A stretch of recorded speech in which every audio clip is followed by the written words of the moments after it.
The Chiefs thoroughly handled the Miami Dolphins in the wild card round on Saturday night, winning 26-7 during the coldest game in the history of Arrowhead Stadium. Shout out to all the fans who were there. You're either awesome or crazy, perhaps a little bit of both.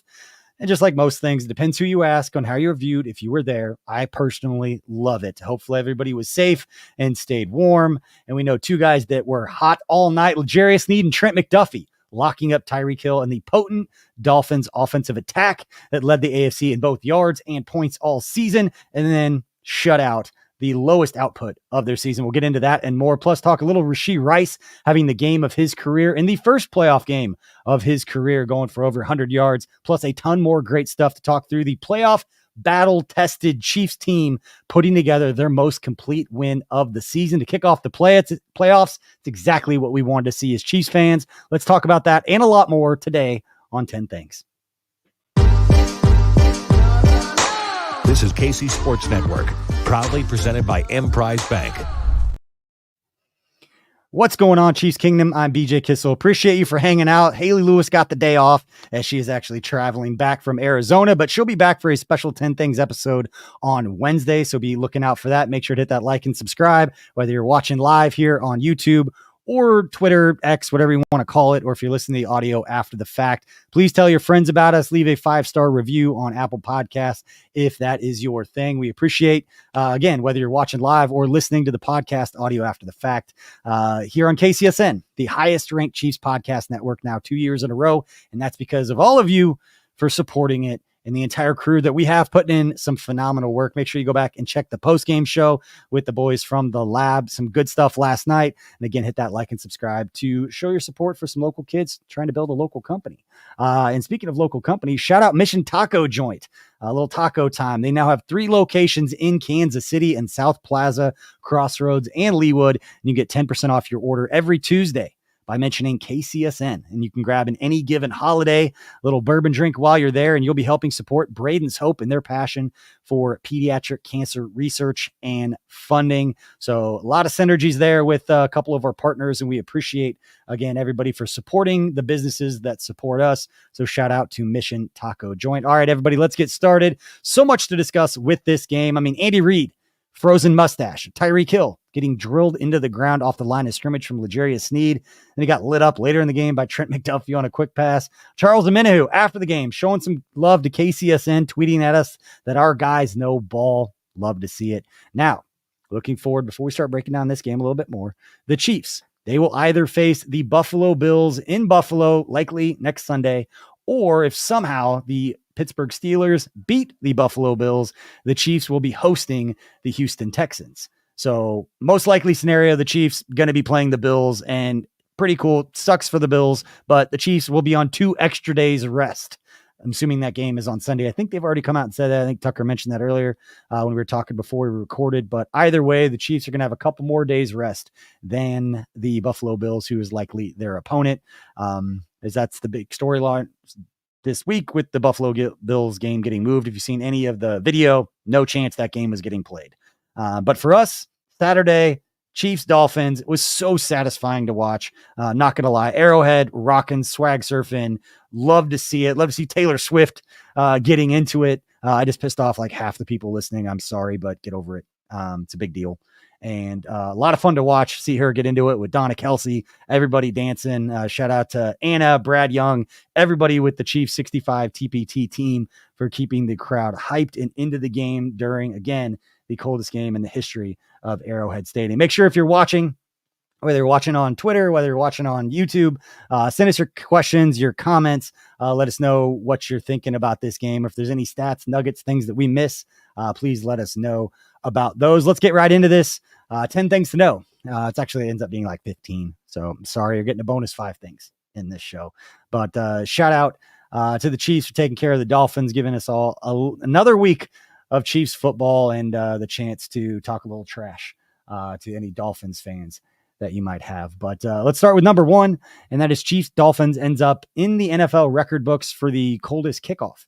The kickoff temperature for Saturday's AFC Wild Card game against the Miami Dolphins was -4 degrees with a wind chill of -27. Those are the official numbers. It marked the 4th coldest kickoff in NFL history and the third coldest kickoff wind chill in NFL history. The only games colder as far as temperature in the history of the National Football League than the game last night between the Chiefs and Dolphins at Arrowhead. A negative 6 degree temperature between the Minnesota Vikings and the Seattle Seahawks in the NFC Wild Card round in Minneapolis back on January 10th, 2016. And then the other games more than 40 years ago, negative 9 degrees.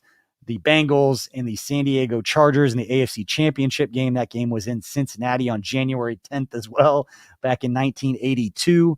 And then the coldest game in NFL history, negative 13 degrees, the NFL Championship between the Green Bay Packers and the Dallas Cowboys at Lambeau Field back on December 31st, 1967.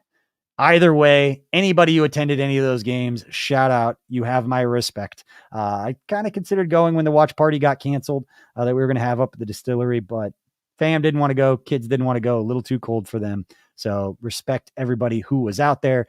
And little nugget here. If this game, most likely next week, is going to be played in Buffalo on Sunday, come up to Holiday Distillery in Weston, Missouri. Hang out with us. We are going to throw another watch party. It's going to be a complimentary cocktail when you get there, courtesy of KCSN and Holiday Distillery. And then we will also be having Mission Taco cater the event. That food is free. Come up, get some good tacos, some good drinks, hang out with some great people. Should be a lot of fun. We'll have some information out on social media. We'll have a link to sign up because there are limited spots available up there. If you've ever been up to the distillery, it's one of my favorite places in the KC metro area, not just for watch parties, but just to hang out in general. So if you're looking for something to do next Sunday for the game, especially being a road game, come up to the distillery, hang out. It should be a great time. We'll have some special guests. A lot of the folks from KCSN will be up there as well. But getting back, we already mentioned it, the coldest kickoff temperature at GHA Field at Arrowhead Stadium in history. And it's the only sub-zero kickoff game at the stadium.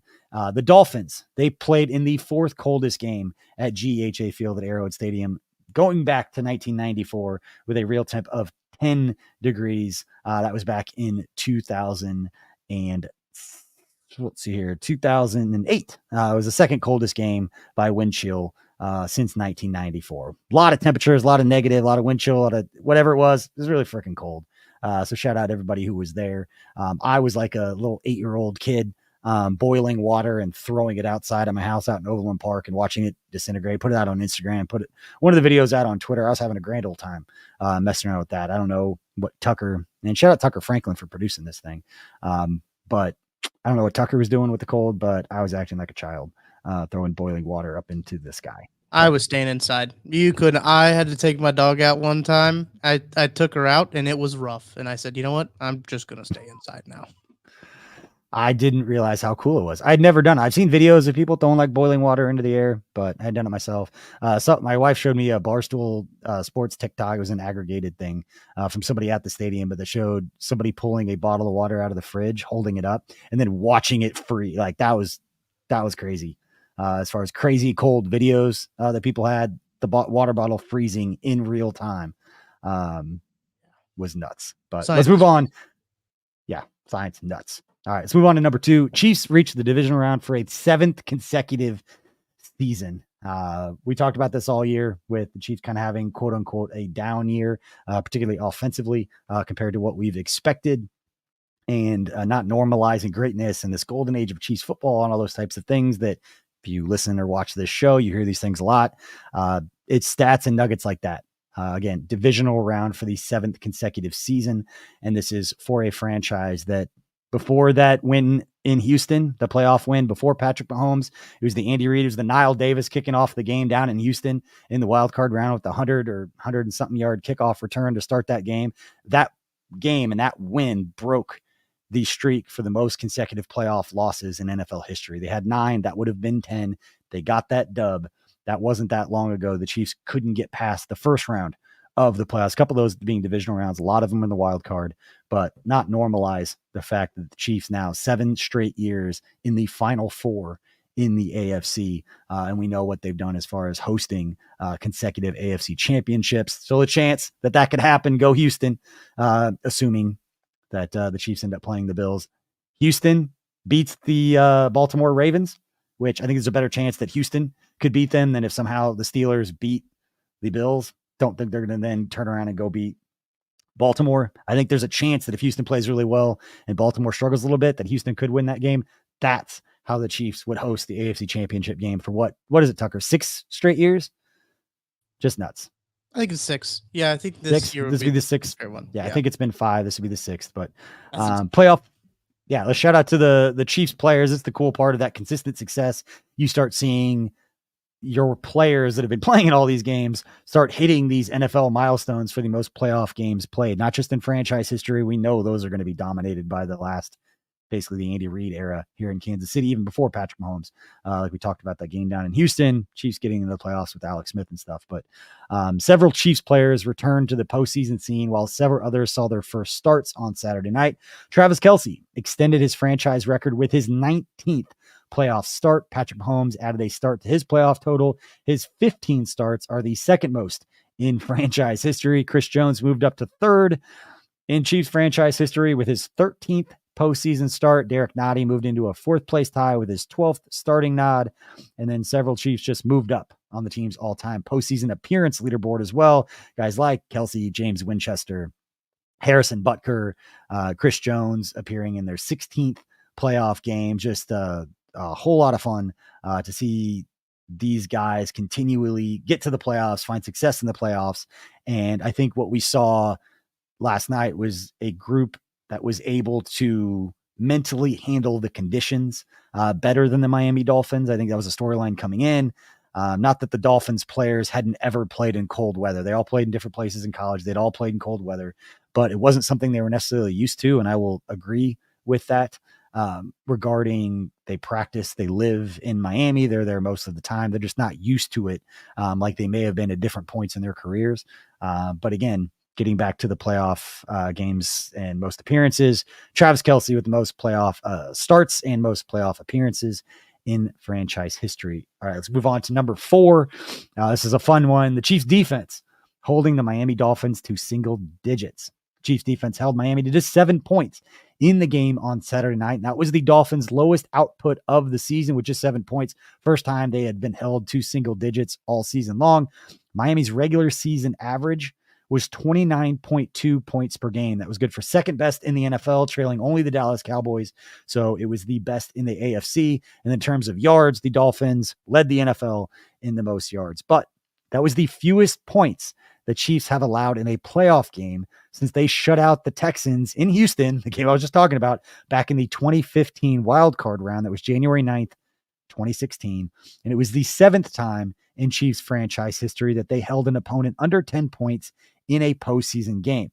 Without even looking at it, I'm guessing a lot of those games were way back when you had like 5 future Pro Football Hall of Famers with that defense that won Super Bowl 4 and Bobby Bell and Buck Buchanan and Willie Lanier and all those guys. You had Curly Culp. You had a ridiculous Emmett Thomas. You had all kinds of Pro Football Hall of Famers all over that defense. That's where I'm guessing a lot of those came from. But Chiefs defense shut out the Dolphins in the second half, keeping the Dolphins to just 1 of 7 on third down in the second half. It is the second time in franchise history the Chiefs held an opponent scoreless in the second half of a playoff game. Again, going back to the only other time it happened, the 2015 AFC Wild Card at Houston against that Texas team. I always remember that one because Niall Davis started off with the kickoff return. Everybody's a little nervous. So we've been talking about the record of most consecutive playoff losses going into that. And for it to start the way it did was awesome. All right, getting into the defense a little bit more.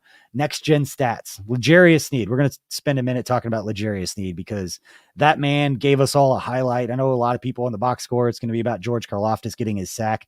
But if you were following the game on social media, almost every single tweet with that highlight of George Karlaftis getting the sack, all eyes were on L'Jarius Sneed on his press coverage, just putting Tyreek Hill straight into the ground, then almost jumping on top of him, just physically manhandling him on that play.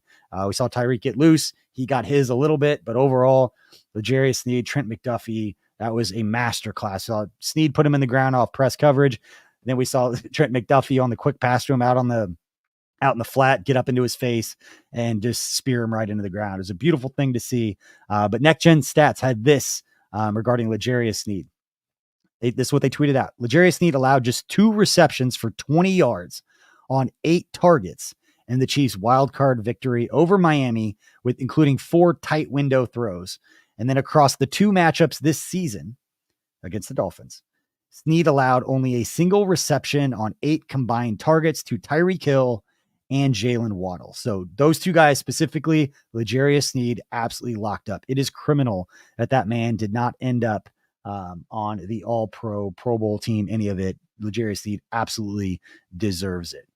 So moving on to number 5, staying on the defensive side of the football, the effectiveness of the Chiefs on third down, as the Chiefs defense continuously cut off the Dolphins drives on Saturday night, as they held the Dolphins to 1 of 12 on third down in that game. It was the second fewest third downs allowed and the second lowest third down percentage allowed in a postseason game in franchise history, at least dating back to 1991 when they started keeping track of this. And that was trailing only the 2018 AFC divisional game versus Indianapolis, when the Chiefs defense held the Colts to no conversions on 9 third down attempts. Another game I don't really want to talk about too much, because that just makes me pissed off, to be quite honest, reliving the fact that they lost the game. They didn't give up a third down conversion. All right. So the Dolphins were unable to convert a single third down. They were held to just 136 yards compared to the Chiefs' 257. Crazy. All right, let's move on to number 6. That's Patrick Mahomes using his feet and his arm in the victory. Mahomes went to work on Saturday with his feet, picking up 41 yards on 2 carries. And with his 28-yard rush on a 4th and 5, Mahomes earned a fresh set of downs and passed running back Marcus Allen for the franchise record for most postseason rushing yards in Chiefs franchise history with 425. I'm going to say it again for effect. Patrick Mahomes now has the most rushing yards in Chiefs franchise history for the playoffs. Not just for a quarterback, he has the most rushing yards for anybody in the postseason. So shout out to Mahomes. Also, as we've talked about before, and I've mentioned several times over the years, we've talked about some of these stats. Sometimes they're cool and they give context. Sometimes it just makes me a little sad to know that there wasn't a lot of postseason success for the Chiefs before Patrick Mahomes and Andy Reid got here. So Patrick Mahomes being the all-time leading rusher in the postseason is awesome for him. Not great for the franchise when looking at those numbers. Wonder how that compares to other franchises that had been in the playoffs as much, or maybe not quite as much, but had been in the playoffs. It doesn't seem real great. But Mahomes finished the day with 262 passing yards, going 23 for 41 with 1 touchdown pass to rookie Rashee Rice. We'll have more on Rice in a minute. But his 1 touchdown reception moved him, or 1 touchdown throw moved him into a tie for 7th place with Ben Roethlisberger for the most postseason touchdown passes in NFL history.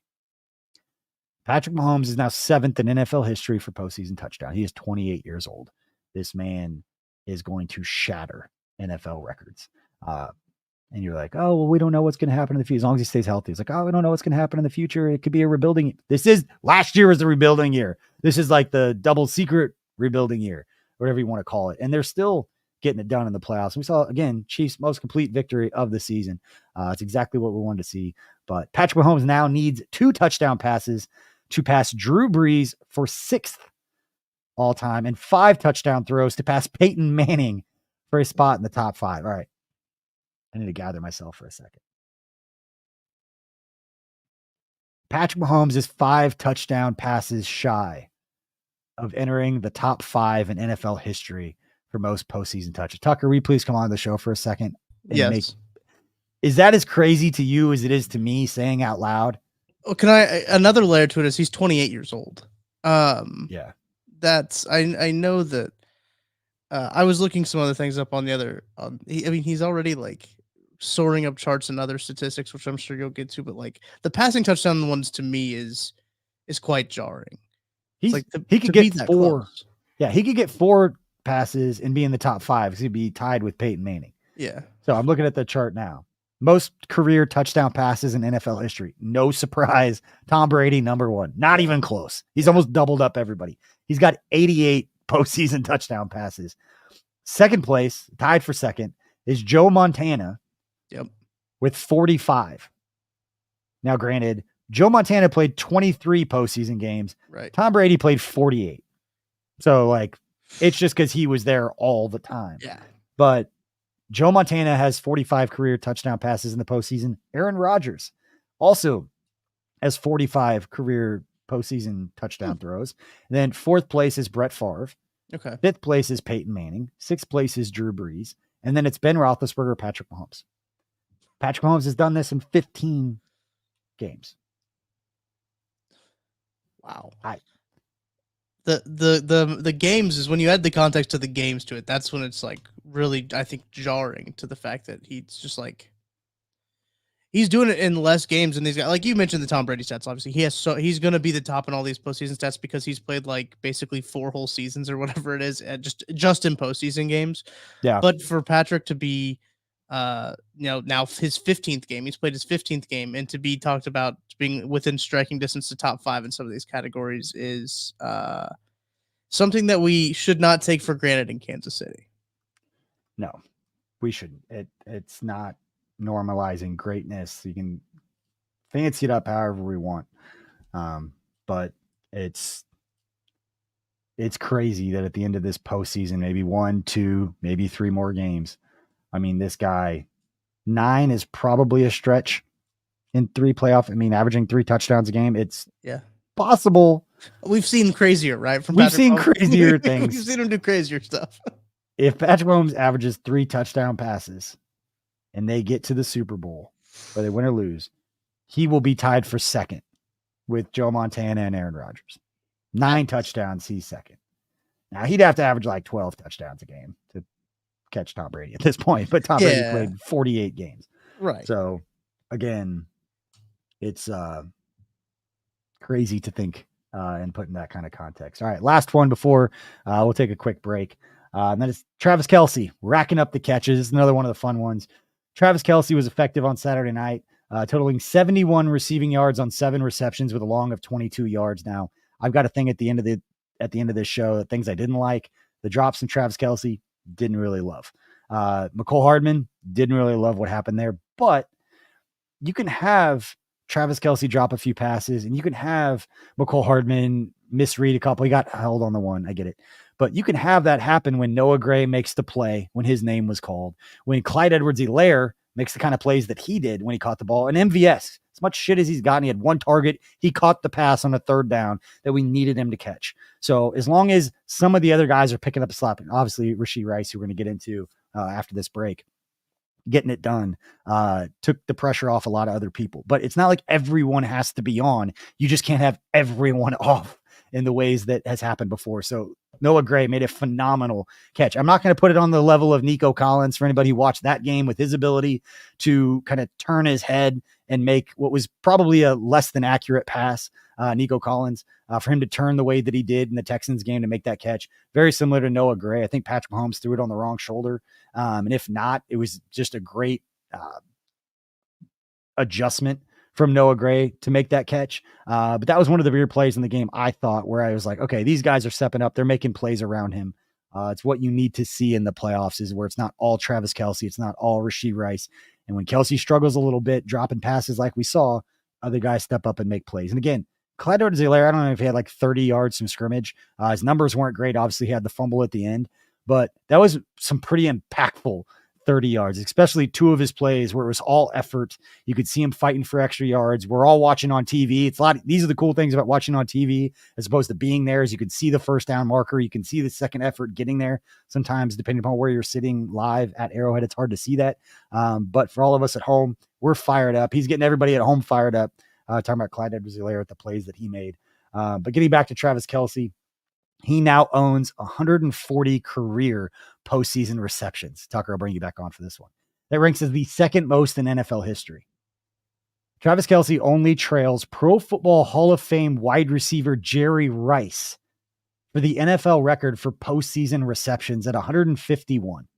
Travis Kelce is 11 receptions shy of having the most receptions in NFL postseason history. Yeah. That one's going to be awesome when it happens, because then he's the postseason GOAT. It's not receiver. It's not only tight ends. You're talking about pass catchers, most receptions. Kelce is just the 3rd player in NFL history with more than 100 career postseason receptions, with Jerry Rice and then, not a surprise, Julian Edelman are out there with 118 postseason receptions. But again, Travis Kelce, Tucker, 11 receptions shy of tying, and then 12 for being alone for the most. They play 2 games. He's got it. Yeah, no, I think so too. And that's what I did the best this week was about both Travis Kelce and Patrick Mahomes, how this duo seems like they're the best in the playoffs. It's crazy to look at those numbers. He already has the NFL record for tight end and playoff catches and receptions. And like that was a long time ago. Now we're looking at Jerry Rice, arguably the greatest postseason receiver pass catcher of all time. That's what we're talking about, having the same conversation as Travis Kelce, the tight end for the Chiefs. It's just kind of a crazy thing too. And I do think that it's really interesting.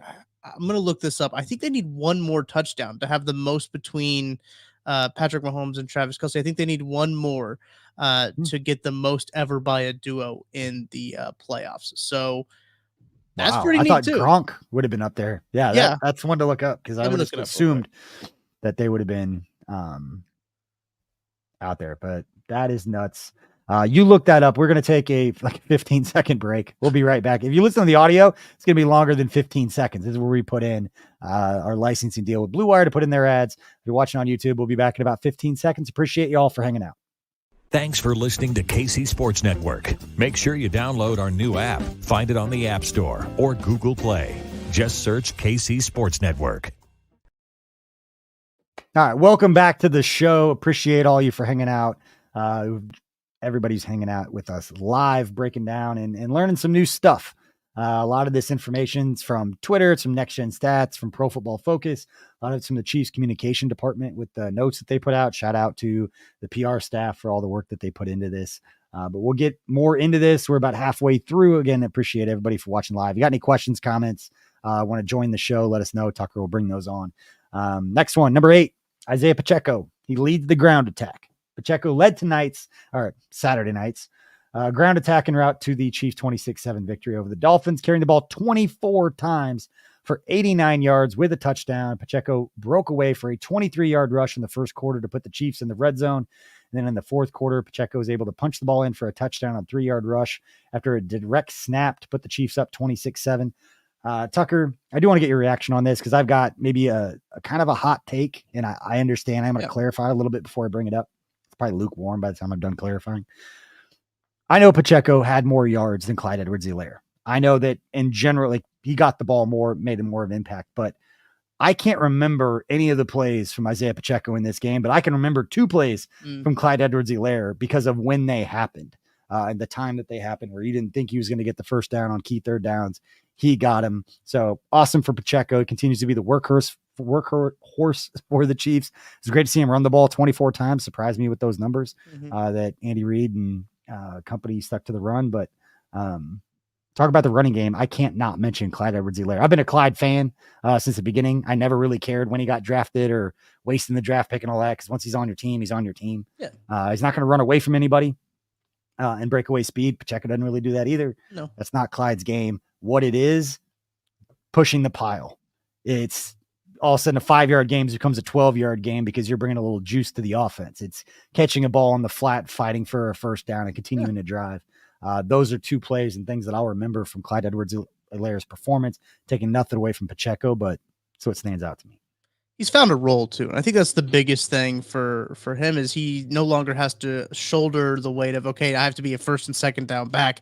I've got to do this. I got to do that. As a first round guy, a guy who's drafted in the first round, there's a lot of expectations that come with that. And now he's at a spot too, where he can go in and make plays when he needs to make plays. And I think that that's really good. And you've seen him put on what appears to be put on a little bit of weight, and it shows in his game. I think that he has that little power back, that third down conversion when he refused to go down before the third down, before the first down marker, was impressive. And he's been able to, I think by putting him in the role that he's in now, he's able to be more effective and they can use him more effectively.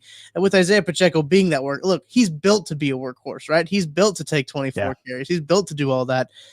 Maybe Clyde wasn't built to do all that, and maybe more of a rollback. And I talk about all the time how running backs, you got to have a crew. You got to have a bunch of those guys because that is a position of attrition.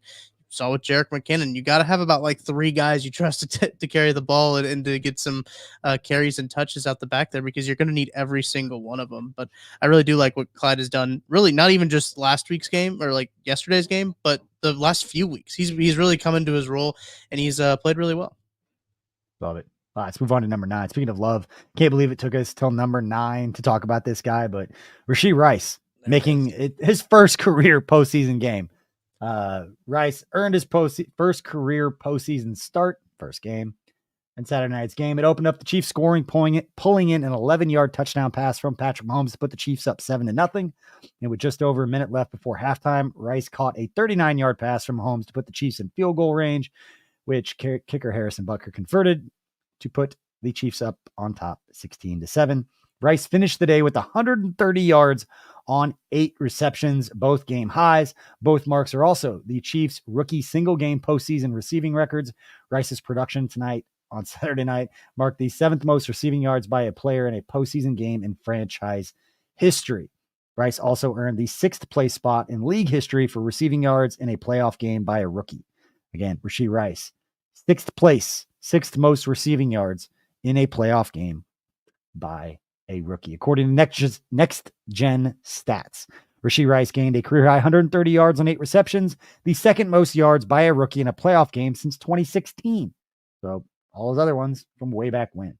Rice had all 12 of his targets come against off coverage, taking advantage of the cushion with 80 yards after the catch. That's a pretty cool stat. Now going to the Chiefs record book, most receiving yards in the postseason for a rookie. Again, Rashee Rice, number 1. 2nd place, Elmo Wright, December 25th, Christmas, 1971. That was a while ago. Was that December 25th, 1971? Is that the longest game in NFL history, Tucker? I think it is.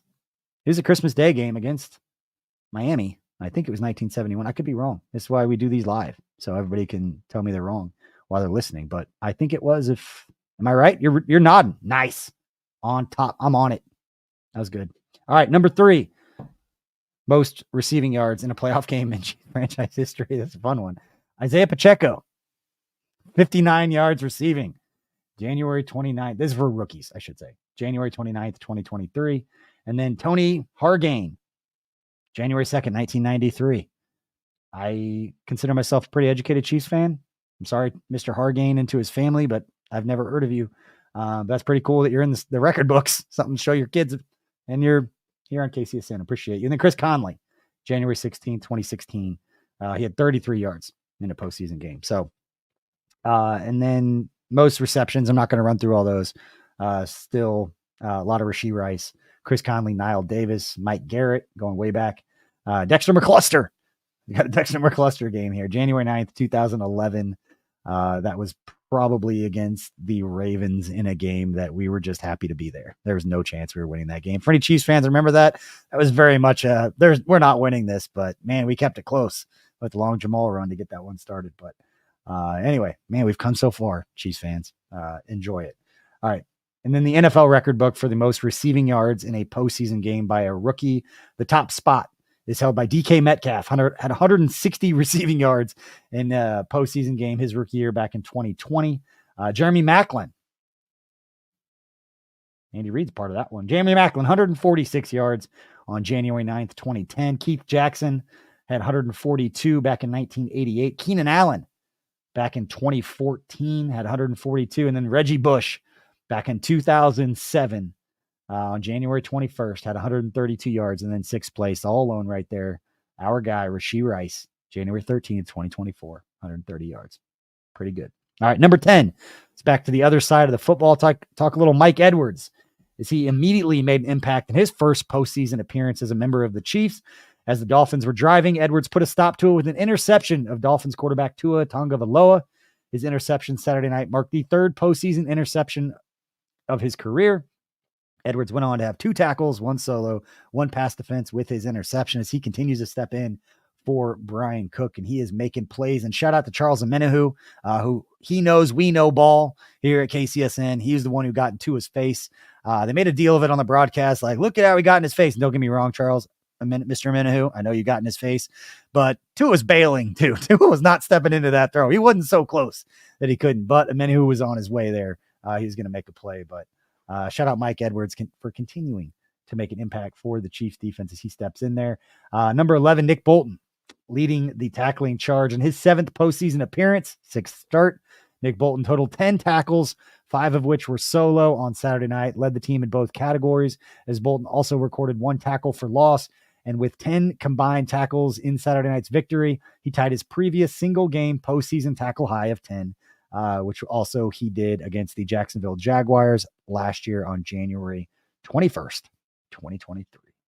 All right, let's move on to number 12. There's something else I was going to mention about that, but we'll get to it in a minute. Number 12, George Karlaftis, my guy. He sacked Tua.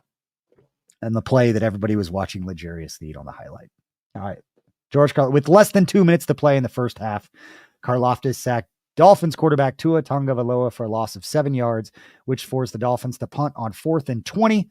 And then in the third quarter, Karlaftis was able to get to Tagovailoa again, this time teaming up with Chris Jones for a half sack with his 1.5 sacks in Saturday night's AFC Wild Card game. Karlaftis notched his first career multi-sack postseason game in just his 4th postseason appearance. Karlaftis now has 2.5 career postseason sacks. He ended the game with 6 tackles, 3 of which were solo, which marked both of which marked postseason single game highs for him. He added 1 tackle for loss and 3 quarterback hits to his 1.5 sacks. And according to Pro Football Focus, he had 4 quarterback pressures, same number that Charles Omenihu did. That defensive front is getting after it. You combine guys who can get after it anyway with an aggressive play caller and Steve Spagnuolo. It's not going to fit this show. I'm hoping the boys do the defensive breakdown this week. There have been some stuff on social media talking about the way that he rotates the safeties. I'm not going to pretend to think that that doesn't happen often or that other people don't do it.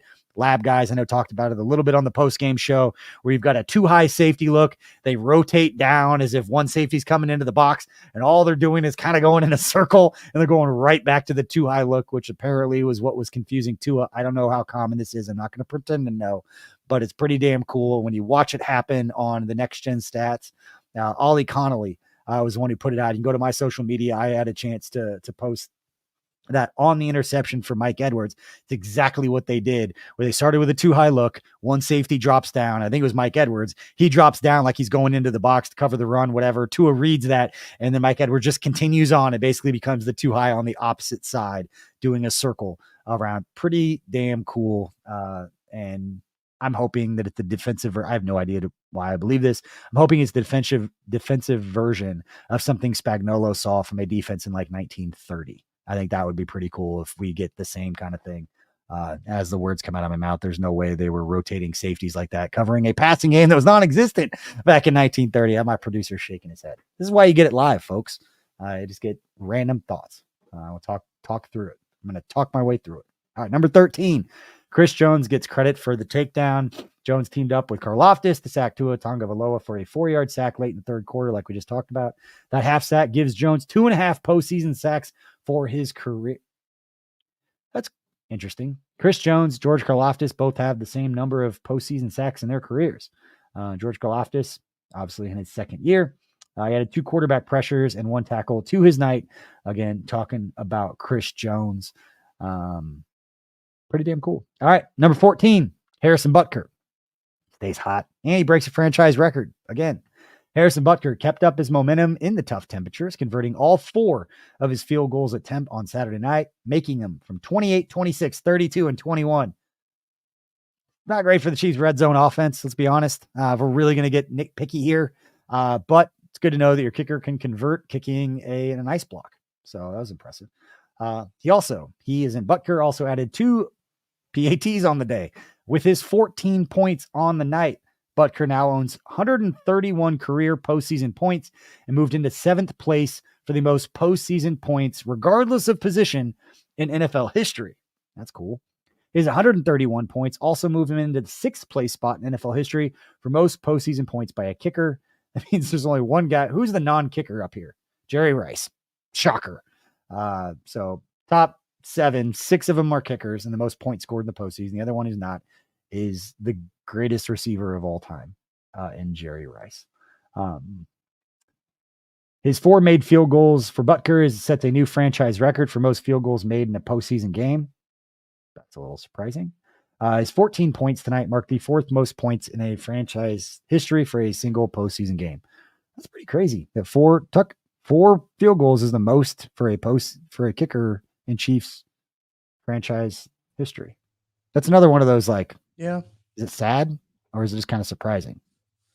4 field goals is a lot, though. I feel like 4 field goals and yeah, I mean, they lost to Pittsburgh that year. That Pittsburgh kicked 6 field goals and didn't score a damn. It's true. I don't know. Four is every once in a while you get near things that just set me off. You get even like adjacent to it a little bit, it's gonna set me off. Thinking about that damn Pittsburgh, the James Harrison holding call, just gonna get angry. I thought this was a really good comment here from Joe Cunningham. Why was Butker not an All-Pro? I mean, he was perfect for most of the season. Did he miss 2 kicks all year? Maybe 1 kick all year. I think Aubrey missed a kick. The freaking soccer guy didn't play college football for Dallas. It's probably he's going to be a story one day, not about the Chiefs, but the Dallas kicker, his story should be like a 30 for 30. Like they should do a special. I hope Dallas makes it to the Pro Bowl or Super Bowl just for that. Although then I would owe Matt Miller a lot of money. ESPN's Matt Miller and I have a standing bet that Dak's never going to win an NFC title. And it's a decent chunk of money. I don't think he'll ever get past the NFC. And now seeing what the 49ers are, I feel even better about that bet. There you go. Yeah. All right. Well, let's run through. I'll list off very quickly the most points scored in NFL history for in the postseason for mainly kickers.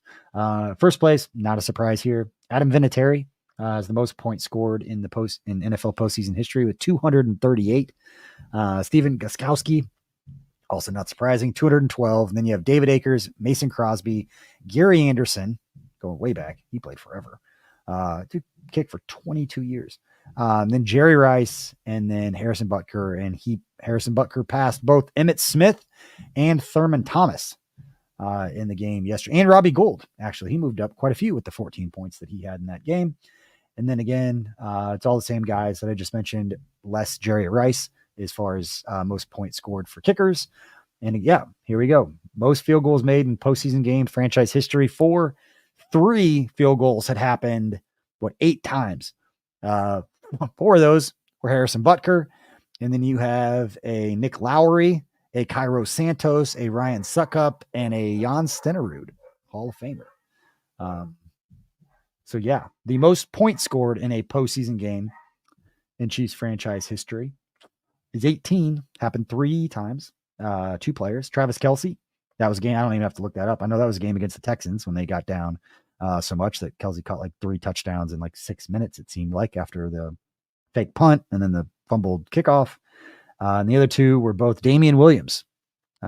Also not surprising. That dude just absolutely went off for those couple of years in 2019 and 2020. So those are all the things that we've got to educate you. And then again, the things I didn't love. There's a whole lot of loving on it here at the end of the show, and we'll answer any questions anything you guys have before we let you go and get back to watching a little playoff football.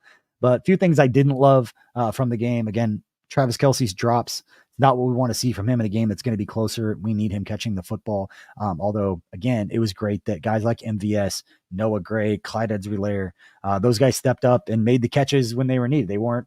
Gray's was a really nice one, but MVS, it was just pretty damn impressive, and just one of those, like, you can take a sigh, like, okay, he is still a professional football player. He's still a professional wide receiver. He can catch the ball thrown his direction. So that was awesome to see. Oh my God. I just caught wind of the Dallas Green Bay score as Green Bay is up 14-0. I really need to get off this show and go watch that game because that's going to be fun. But again, one other guy to talk, Justin Watson, made a couple of nice catches. He had 2 receptions for 20 yards in this game. So Kelce had his 3 drops, but as long as the other guys can make those 3rd down receptions, I know the MVS one was a big 3rd down. I believe Noah Gray's was as well. No, Clyde Edwards-Helaire's was, and I know at least one of Justin Watson's was a 3rd down catch as well. And then we saw Richie James get in the mix catch. I believe his was a 3rd down catch as well. So Patrick Mahomes spreading the ball around on 3rd down. But again, things I didn't love, Travis Kelce's drops. Don't expect that to be a consistent thing. McCole looking lost. Didn't love to see that. I know the one time he got held should have been called. Just complaining about it's fine. Whether he lost it in the lights, whatever it was, only took a few deep shots in that game. Did not connect Patrick Mahomes did not connect on a pass beyond 20 yards down the field as good as he was. Now, he was 7 of 10 intermediate across the middle between 10 and 19 yards. He was absolutely on fire. He had a 93 PFF grade on throwing intermediate across the middle. A lot of those being to Rashee Rice on some of those over routes, but saw the success there. Didn't love McCole not really even giving some of those throws a chance to be completed as somebody that we need him to be able to track a deep ball, because we've kind of lost faith in both Justin Watson and MVS, their ability to catch a deep pass that is not an angled route, not an over route, not a dig, not something where they're coming horizontally across the field. We need somebody that can track a ball when it's thrown deep, like on a go route, who can get under it, stem in or out, depending upon where the ball's at. McCole didn't really give those a chances. I didn't love that. Also didn't love Juwan Taylor getting more freaking penalties. If you look at the PFF grades, Juwan Taylor's not going to want to look at those. We talk about this stuff because the Chiefs won. If they lost, there's going to be a lot of conversation, a lot of questions about Juwan Taylor. He is still going to be a starting tackle for the Chiefs next year. They paid him a lot of money. He is very athletic. He can get there. He has the ability to do it. He's just not getting it done right now for whatever reason. Something you want to see get cleaned up, but I'm bringing up the grades right now. Juwan Taylor was the lowest graded player for the Chiefs on offense against the Bills. Against the Dolphins. His overall grade was 43.8, had the 2 penalties calls against him. His run blocking grade was 30.7. So the reason his grade was so low, a lot of times you'll assume a guy's grade was really low because you see him give up all these pressures, they give up sacks, whatever. Juwan Taylor's was in the run game mainly, according to PFF. McCole Hardman was the second lowest graded Chiefs player offensively, with a 45.9 grade. So again, not a huge surprise there. Didn't love to see that. And then Tucker, I'll bring you on for this last one. The refs, I'm not going to complain because we won, but they still stunk. They missed some really obvious things. And I'm sure the conversation was happening. I wasn't on my phone at the time when I was watching the game. We had the kids running around, and I was the idiot again outside throwing boiling water into the sky because it was cool. But the hit on Patrick Mahomes that broke his helmet that we haven't talked about. Yeah. That's helmet to helmet. That's kind of exactly what they're trying to do away with. I'm not sure the helmet company is going to be real thrilled about all the discussions about the broken helmet. No. They got to get those things tested for negative 30-degree weather, apparently. But yeah, didn't love the refs. Didn't love that at all. It's one of the things too about the officiating that the officiating this year, I feel like it's been worse than in years past. Like, I don't know why. Maybe it's just a more magnification on what they've been doing, but I just feel like across the league, not even just talking about the Chiefs, across the league, there's been some pretty bad missed calls. And, I think it's funny always too when I get on Twitter and Patrick Mahomes got a roughing the passer call, right? And then people are always like, Patrick Mahomes always gets those roughing the passer calls. Like, that's not true. The helmet to helmet was a big missed one. You obviously mentioned to the one from McCole where he gets tugged and then kind of gives up and looks for the ball or looks for the ref for the flag. But that was a tough one. Would have loved to see something there. I think a lot of people had some problems with the one with Tyreek Hill caught the touchdown that they called pass interference on Trey McDuffie. I think that was pass interference, but I think what people want is just consistency. If you're going to call a lot of this stuff, just make it consistent. But there's just a lack of consistency. And there's some upset people too with how they handled Patrick's helmet getting broken. Like, they should have just pulled him out of the game. They should have stopped the game completely and then had him flip helmet. Like, that probably shouldn't happen, but it was such a rare thing. Like, I've never seen a helmet do that ever. No. So I don't think anyone really knew what to do in that circumstance. Yeah. I mean, the ref should. I mean, they even said it afterwards. Like, I was shocked that they just let him switch helmets and run out there. I don't think they scored on that. I think they kicked a field goal. Well, they would have. They kicked a field goal on every red zone drive, it seems like, except for the first one. Right. But yeah, I was surprised they let him stay there, but they just would have brought Blaine Gabbert in and ran the ball. Like, that would have been the same result. Yeah. So it didn't change the complexion of anything for any Dolphins fans that are complaining about it. But it's still pretty crazy to see a helmet shatter like that. And the only reason it did it was the cold. Right. Otherwise, helmets that you would have seen that ever. I've never seen a helmet break like that. Almost at any level of football. I've seen face masks break. That happens quite a bit. Yeah. Especially with the linemen and the defensive line. You see them bend in, maybe not shatter like that, but you see them kind of bend in and break. I wonder too, you look at the top of the helmet. the helmet that he wears is a Visus. It's a Visus. I think it's called 02. Yeah. And I wasn't going to name the name of the company just in case, but yeah, it was a Visus. They made a big deal of him being one of the new quarterbacks that went to those new helmets that was based out of Seattle. When I was working with the Chiefs, they sent us all the information. They made a big deal of it because they were safer.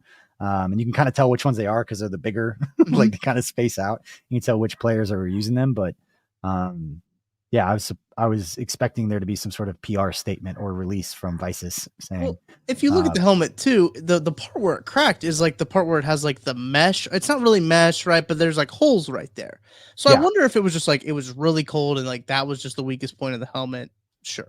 But yeah, it is a cool picture. Shout out to the photographer from the Kansas City Star that I saw take the picture of like at impact when you see the piece flying off. Like, man, it's a really just shows how brutal the sport is, I think, and it does illustrate how that was helmet to helmet, crown of the head right on the face mask. That should be penalized. They're trying to take that out of the game, but yeah, no, that's one of the things that I had never seen before. Yeah.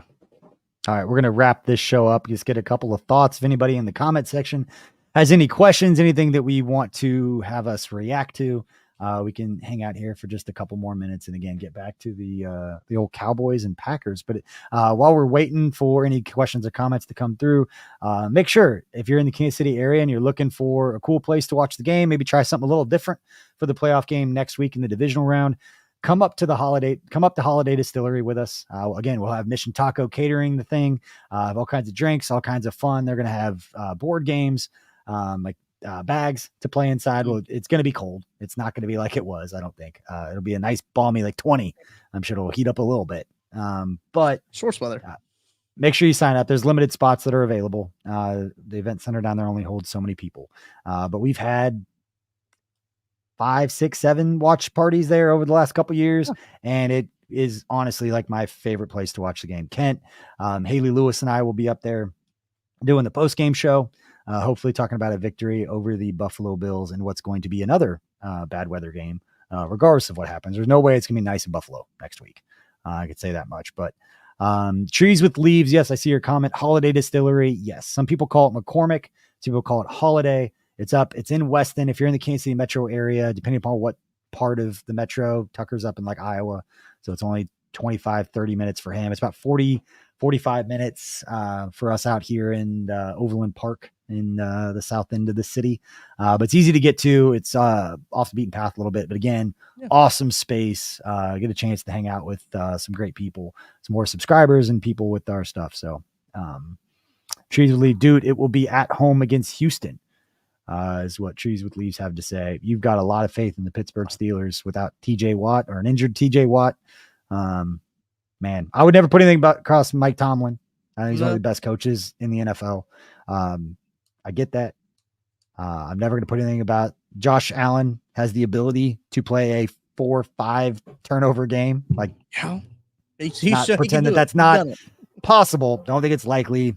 Better chance that the Chiefs end up playing them. And then, because I think Houston's got a better chance of beating Baltimore. I'd rather play the AFC Championship game at home against Houston, which would make nothing against Houston, but it would make next week's game a de facto AFC Championship game, right? I tell you what, I would love to see Steve Spagnuolo against rookie quarterback and CJ Stroud. Look, CJ Stroud, he's been playing really well. Steve Spagnuolo has been doing some crazy stuff recently, and I would love to see him dial some stuff up. I just looked at the weather report for next Sunday in the Kansas City area. It looks like a high of we're going to be getting the high temperature at about kickoff, if it is a night game, about 35, 36 degrees. So it's going to be getting warmer. Here in Buffalo? Here in Kansas City. Okay. I was saying for the watch party. I'm guessing, wouldn't they put that as the early game because of the weather? Why put a night game in Buffalo when you know it's going to be cold? Like, I know they don't think like that. They're going to think about ratings and all of that. But purely from a weather standpoint in Buffalo, if you know it's going to be bad, I would put that game in the afternoon. It might be a little bit warmer. Buffalo, it looks like it'll be about 20 degrees in Buffalo around like 3 o'clock. Wear some sunglasses and sleeveless shirt. Yeah, I mean, I'm looking at their weather report right now. They have snow projected until Wednesday, like nonstop snow until Wednesday in Buffalo, which is insane. Oh, a couple stats that I had found that I brought up earlier in the show. I Yeah. was right. Patrick Mahomes and Travis Kelce have connected for 14 postseason touchdowns. Their 14 touchdown connections are second most for a quarterback and pass catcher duo in NFL history. They need 2 more to pass Tom Brady and Rob Gronkowski for most in NFL history. So Tom Brady and Gronk are at 15, and they passed Jerry Rice and Joe Montana a while ago at 12.